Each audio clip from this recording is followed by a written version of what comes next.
सो हमारा next topic है fourth one, the new notions of kingship. Now what is kingship and what is kingship? ये word आपको बहुत अच्छे से ध्यान में रखना है क्योंकि बार पे बारी बारी वर्ड आएगा किंगशिप एंड किंगशिप, ये रिपीट करेगा. क्लियर? तो इसको मैं अभी बाद में बताती हूँ. उससे पहले हम इसको स्टार्ट कर रहे हैं. मैंने आपको छोड़ा था 185 BC पर पिछले वीडियो में, जिसका मतलब था 185 BC the end of the Mauryan empire. अब हम बात करते हैं 200 BC से लेके 415 C के बीच की टाइम पीरियड. क्लियर? 200 BC से 400 BC के टाइम पीरियड, 415 CE के टाइम पीरियड के बीच की हम बात करेंगे. तो first of all as usual जैसे हमारा लेसन है, इनके किंग्स, फिर इनके सोर्सेस हम जो है इसमें पढ़ने वाले हैं. Let's start. सबसे पहले आप टाइम लाइन ही देख लीजिए ताकि आप कंफ्यूज ना हो. इधर देखिए 200 BCE से 100 BCE, 200 BC से 100 BCE के बीच में इंडो ग्रीक जो नॉर्थ वेस्ट में आए, ये इंडो ग्रीक्स थे जो नॉर्थ वेस्ट के कुछ एरिया को कैप्चर किया था. CCP मतलब चोलास, चेरास, पांड्यास जो साउथ के चीफडम्स थे, एंड सतावाहनास जो डेक्कन के थे. ये इस टाइम पीरियड के बीच में काफी प्रॉस्पर हुए हैं. आफ्टर दैट 100 BC से 100 CE की बात करते हैं. अगेन ढंग से देख लो, 100 BCE से 100 CE की बात करते हैं तो आए थे इस टाइम पीरियड में कुशानास. अब कुशानास और शाकास दोनों ही सेंट्रल एशिया से आए हैं और नॉर्थ वेस्ट पे जिन्होंने जो है नॉर्थ वेस्ट के कुछ कुछ एरियाज को जो है इन्होंने कवर अप किया है, और दोनों ही 100 BCE के आसपास के हैं. लेकिन कुशानास ने 100 BC टू 100 CE, बस शाकास 100 BC टू 200 CE तक जिन्होंने जो है यहाँ पे राज किया है. आफ्टर दैट इस टाइम पीरियड के बाद हम देखते हैं 320 CE, 320 CE से 415 CE जो है हमारे Gupta empire. Those rule in the after the Mauryan empire in the Magadha properly, that was the Gupta empire. Clear है? अगेन देख लो, CCP Cholas, Cheras, Pandyas. After that Indo Greek को आपको याद करने की इतनी जरूरत नहीं है. आफ्टर दैट सतावाहनास, फिर कुशानास, शाकास एंड गुप्तास. ये याद रखेंगे हम इसके अंदर, चोलास, चेरास, पांड्यास, फिर उसके बाद जो है Satavahanas, then Shakas, Kushanas and Gupta empire. इनके बारे में हम इसमें न्यू नोशंस ऑफ किंगशिप पढ़ेंगे. नाउ ये तो ठीक है कि किंग्स के बारे में पढ़ेंगे, then what this topic name the new notions of the kingship. ऐसे कौन से न्यू रूल्स एंड रेगुलेशंस आ गए थे किंगशिप के, ये आपको सबसे पहले ध्यान में रखना है. Chiefs mean chiefdom. अब आपको ये दो चीजों को ध्यान में रखना है, kingdom and the chiefdom. Kingdom as usual we are knowing about that kingdom. Chiefdom जो आपको नया जो आपके लिए टर्म है जिसमें समझ, चीफडम, किंगशिप, चीफ्स. चीफडम जो है बेसिकली जो है एक पर्टिकुलर एक फैमिली के बारे में हम बोल सकते हैं. एक पर्टिकुलर फैमिली या एक पर्टिकुलर विलेज जहाँ के एक पर्टिकुलर हेड होते हैं, जो जरूरी नहीं हेड कोई हेरिडिटरी हेड हो, उसको हम चीफ बोल देते हैं. ठीक है? और ये कुल, जिसको हिंदी में आप कुल्स भी बोलते, कुलास, ये कुल की तरह होते थे जो पर्टिकुलर जो है पूरे कुनबे को संभाल के रखते थे, जैसे चीफडम. अगर हम चीफडम और किंग को कंपेयर करते हैं तो कंपैरिजन में सबसे ज्यादा किंग्स में क्या आता है, रिवेन्यूज. चीफडम के अंदर जो है revenues is a form of gift दिया करते थे और वो आपस में अपने पूरे कुल में, अपने पूरे किंगशिप में जो है वो बांट दिया करता था. लेकिन किंगडम को जो है टैक्सेस की फॉर्म में रिवेन्यूज आया करते थे. सेकंड, अगर हम बात करते हैं आर्मीज की, तो वो जो है पर्टिकुलर इतनी आर्मीज को नहीं रखा करते थे. रादर देन द किंगडम की अगर हम बात करते हैं तो प्रॉपर आर्मीज को ये किंगडम जो है स्पेशली अपने आप को जो है बचाने के लिए या दूसरे एरियाज कैप्चर करने के लिए रखा करते थे.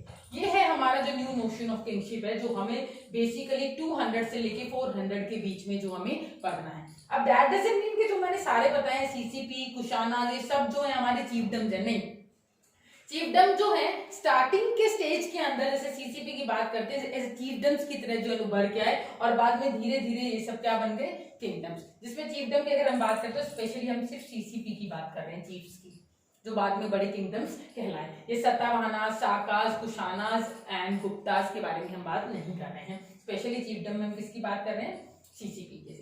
अब हमारा नेक्स्ट जो है, नेक्स्ट टाइमलाइन देखिए, ठीक है। तो सबसे पहले अगर हम बात करते हैं इंडो ग्रीक की बात, इंडो ग्रीक है, फिर साउथ में हमारे सीसीपीस थे। हमारे डेक्कन की बात करते हैं तो हमारे डेक्कन के अंदर जो है हमारे जो है सतावाहनास जो थे इस टाइम पीरियड के अंदर, इस टाइम पीरियड का मतलब ये, बाकी मैंने टाइमलाइन में आपको लिख दी है। एंड वेस्ट, नॉर्थ वेस्ट की बात करते हैं तो हम शाकास थे यहाँ पे। सेम अगर हम बात करते हैं इसके बाद जो है नॉर्थ वेस्ट की बात करते हैं तो कुशानास थे, जो अपने एरियाज को बाद में जो है आगे फैलाया, अपने नॉर्थ तक प्रॉपरली जो है फैलाया इन्होंने। और उसके बाद अगर हम बात करते हैं तो इसके बाद जो मेन जो रूलर आए वो थे हमारे गुप्ता रूलर्स।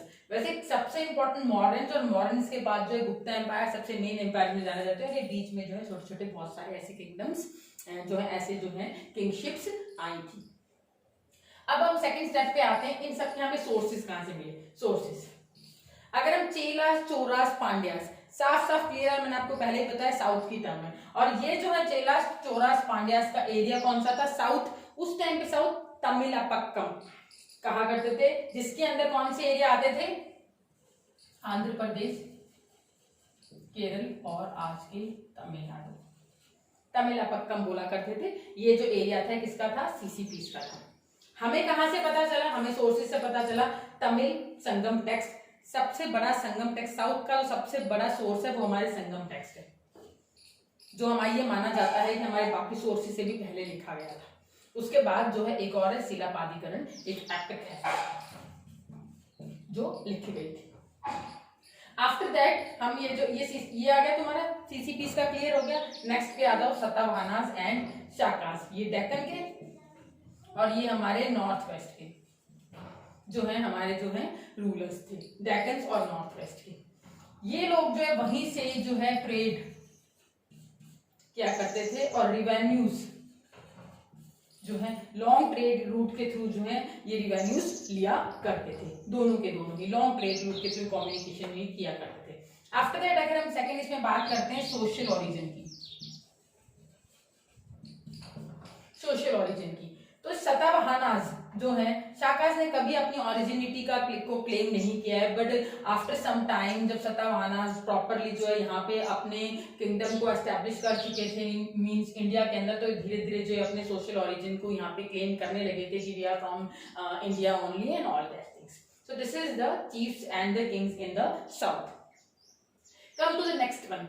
अब तो इन्हीं में से ही जो है, जैसे हमने पढ़े, इन्हीं में से कुछ ऐसे किंग्स जो थे वो अपने आप को डिवाइन किंग कहा करते थे। They compared their self with the god, वो बड़े बड़े ग्रैंड टाइटल दिया करते थे अपने आप को, और जो है अपने आप को बिल्कुल किंग के, क्योंकि वो अपने पावर को एस्टेब्लिश करना चाहते थे, इसलिए they start giving their self the titles, और अपनी डेइटीज, उनकी बहुत सारी डेइटीज जो है मंदिरों में भी पाई गई थी। सो उसमें सबसे इंपॉर्टेंट नाम आता है हमारे कुशानास का।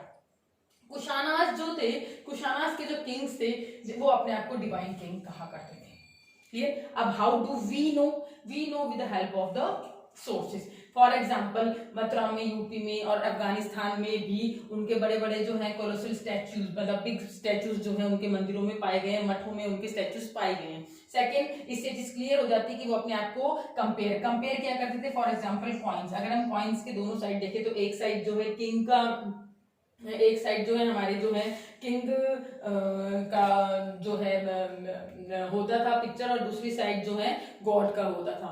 ठीक है, उसके बाद वो बड़े बड़े टाइटल, फॉर एग्जांपल देव पुत्र, the son of the haven, इस तरह के बड़े बड़े ग्रैंड टाइटल्स अपने आप को दिया करते थे, जिससे अपनी प्रभुसत्ता और पावर जो है वो लोगों के सामने अपने आप को साबित कर सकें। और कॉइन जो मैंने अभी आपको बताई है, तो दिस वर द सोर्स, जिससे हमें ये पता चला है कि कुशानास अपने आप को डिवाइन किंग कहा करते थे।